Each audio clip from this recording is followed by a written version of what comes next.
Bonjour à tous, jeudi 4 mars, il est 9h36 et les marchés sont proches de l'équilibre après avoir fait un point bas, donc cette nuit sur le DAX et puis à l'ouverture sur le CAC, on a fait un double appui parfait avec hier après-midi. Des marchés qui sont toujours très particuliers, et il est très difficile de se faire une idée précise de la suite des événements.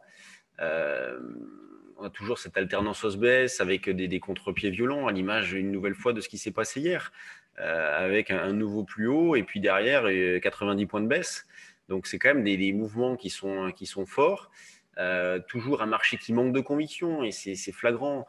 Sinon, il ne se comporterait pas de la sorte. Des pressions techniques prépondérantes, donc avec de nombreux contre-pieds.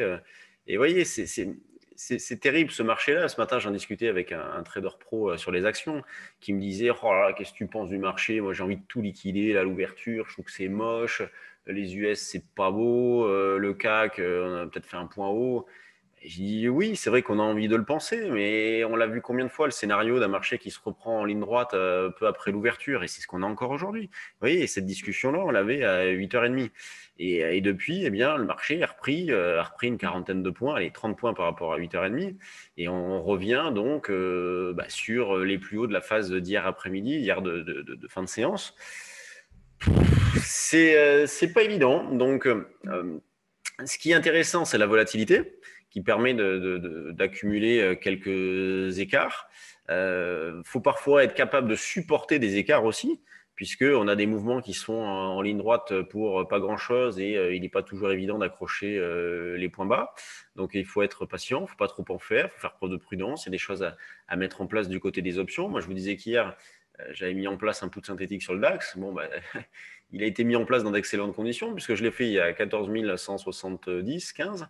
J'en ai allégé donc hier un bout sur 14 020 et cette nuit à 13 920. Vous voyez, c'est ça aussi qui est intéressant sur le DAX, c'est le fait que ça cote la nuit. Donc, ça permet de déboucler les positions, de pouvoir travailler. Donc, le tout est enfermé par des achats de call. Donc, on peut continuer de travailler de cette façon-là en synthétique. On peut travailler également donc, à l'achat en intraday, puisque c'est le sens en ce moment. Hein. Il n'y a pas de remise en question de la tendance, il n'y a pas d'infirmation, il n'y a même pas de faiblesse. Vous voyez, ce qu'il faut guetter dans ce genre de situation-là, c'est justement une baisse de marché qui viendrait amener des ventes de contraintes, des couvertures notamment sur des ventes d'options. Et pour l'instant, on n'a pas ça. Le marché ne s'est jamais suffisamment fragilisé pour avoir un repli plus important. Donc, il n'y a pas. On continue d'acheter le mieux possible. Donc aujourd'hui, bah, ça va être la zone 85-95. On verra pour le remonter si besoin. Et on continue de travailler de cette façon-là. Sur le DAX, bon, bah, la zone d'intervention, on va retrouver les 950 et sinon bah, la zone des 915-20, là, parce que le niveau que j'ai joué cette nuit, parce que moi j'ai joué 925, le niveau d'ici, donc on peut le reprendre. L'eurodoll, lui, il tend vraiment vers du neutre, il n'y a pas de direction. Une vol qui est moyenne.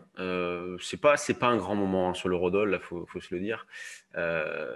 Bon, hier, je crois pas qu'on ait fait grand-chose, puisqu'on avait proposé un niveau d'achat un petit peu plus bas, et puis on peut reprendre cette idée d'acheter vers le plus proche possible de 1,20.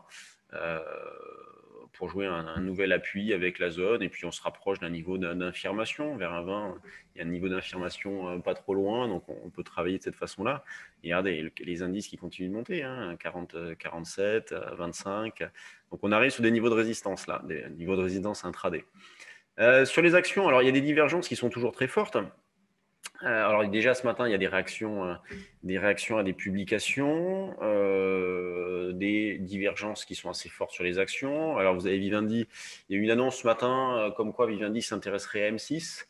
La plus forte hausse, c'est Technip, donc qui se reprend un peu. Vous avez Unibail, donc Xavier Niel qui a franchi à la hausse les 10% du capital, qui devient le premier actionnaire d'Unibail.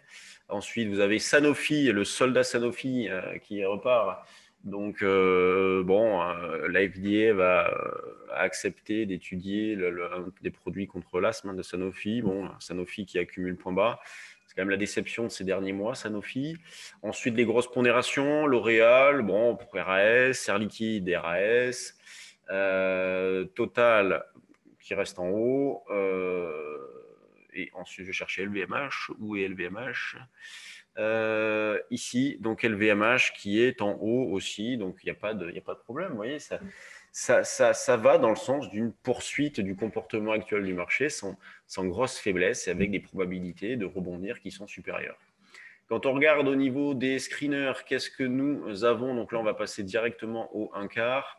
Un quart. Donc, on a, bon, Spingard, ok, il y a un démarrage. Donc là, il y a une alerte haussière là-dessus. Ensuite, on a Maison du Monde qui bouge pas mal. Metex, bon, Metex qui poursuit. Hein, quel parcours, elle a accéléré. Je crois que c'est Porzampar qui le met dans sa shortlist. Albioma, nous on est dessus. Bon, elle est revenue sur une zone support et les chiffres sont sortis, sont plutôt bons.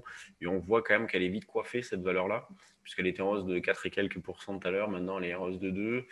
GTT qui est revenu sur des niveaux d'achat possibles. Pour votre info, il existe des options sur GTT.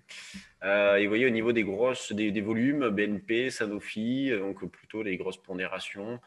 Tiens, ST Micro, qui baisse avec du volume. Bon, c'est pas terrible. Peut-être aller chercher cette zone-là, on va voir. Donc, il n'y a pas de changement. Pas de changement sur le fond. Je sais que je me répète depuis maintenant des semaines, mais les marchés sont bien. Le CAC à l'équilibre parfait, 5830 points. Et une vol qui a baissé petit à petit. Là, on était autour de 16,5, 17 de volatilité. Donc, des marchés qui sont plutôt, on va dire, de la prudence, mais pas de stress particulier. Allez, je vous laisse. Demain, notre live de la semaine, donc sur notre chaîne YouTube en direct, 9h30. Connectez-vous. On fera un petit tour d'horizon de l'ensemble des marchés, et puis on analysera quelques actions ensemble. Et bonne séance. Et puis on se retrouve demain. Salut.